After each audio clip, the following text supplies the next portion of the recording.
இது வந்து யாரையுமே இது பண்ணுறதுக்காக நான் சொல்லல. பட் நான் ஸ்கூல் படிக்கும்போது, இப்போ ஜென்ரலா ஒரு பையன் ஒரு தப்பு பண்ணுறதுக்கும், நான் ஒரு தப்பு பண்ணுறதுக்குமே அங்கே ஒரு வித்தியாசம் இருந்திருக்கு. இப்போ ஒண்ணும் இல்ல. சிம்பிளா சொல்றேன். காண்டுல ஒரு பையன் மூஞ்சில ரப்பர ஒருத்தன் தூக்கி போட்டான்னா, அவன தூக்கி எந்திரிச்சு வந்து கெட் அவுட். இதெல்லாம் தப்பு. இந்த மாரிலாம் பண்ணிட்டு இருந்தா அவ்வளோதான்.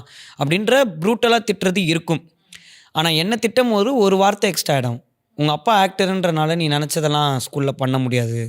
அப்படின்ற ஒரு வேர்ட் இருக்கும். எனக்கு அது எப்பவுமே நான் வந்து ஒரு நாள் எனக்கு ராதிகா உன்னி மேமும் நானும் க்ளோஸ் ஆனதுக்கு ஒரு சின்ன கதை என்னன்னா, ஒரு நாள் போய் நான் அழுதுட்டேன். என் பிரின்சிபல் கிட்ட. அவன் பண்ணது தான் நானும் பண்ணேன். அவன நார்மலா திட்டுறாங்க. என்ன மட்டும் ஏன் இந்த வேர்ட் சொல்லி திட்டுறாங்க? நான் அந்த மாரி எதாவது பண்ணனா? நான் எதுவுமே பண்ணலல்ல மேம்ன்ற மாரி சொல்லும்போது, ஷி வார்ன்ட் த டீச்சர். அவன் கூப்ட்டு, அவன் என்ன தப்பு பண்ணான்னு கேட்டாங்க. இல்ல இப்படி ஒண்ணு பண்ணான். அப்போ அவுட் ஆஃப் நோவேர் நீங்க அத ஏன் சொன்னீங்க? அப்படின்னு கேட்கும்போது, அந்த டீச்சர் கிட்ட she didn't have anything to say. அப்ப ஷி செட், "நீ இப்படி பண்ணாதீங்க மேம். அது வந்து நம்மளே ஒரு ஸ்டூடண்ட்ட இப்படி பிரிச்சு காட்டுற மாரி இருக்கு ஒரு கிளாஸ்ல. அத நீங்க பண்ணாதீங்கன்னு" சொன்னாங்க. ஸோ சின்ன வயசுலேருந்தே எனக்கு அது இருக்கு.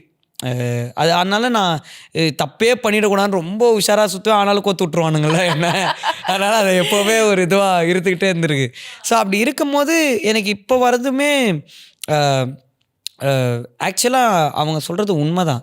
இப்போ எங்க அப்பா இந்த இண்டஸ்ட்ரியில இருக்கறனால, எனக்கு இந்த இண்டஸ்ட்ரிய பத்தி தெரிஞ்சுக்கிறதும், இதுக்குள்ள வந்து அந்த இப்போ ஒரு ஆடிஷன்ஸ் அட்டெண்ட் பண்ற எதுவா இருந்தாலும், it has been easy for me ஒரு கம்பேர்ட் டூ எக்ஸ்போஷர் ஒண்ணு இருக்கு.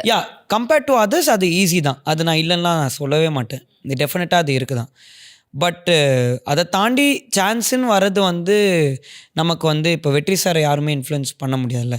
ஸோ அந்த மாரி விஷயங்கள் வந்து it has always been a கஷ்டமா தான் இருந்திருக்கு. பிகாஸ் எங்க அப்பா வந்து எல்லார் கூடயும் ஒரு நல்ல ரிலேஷன்ஷிப் அவருக்கு கிடையாது.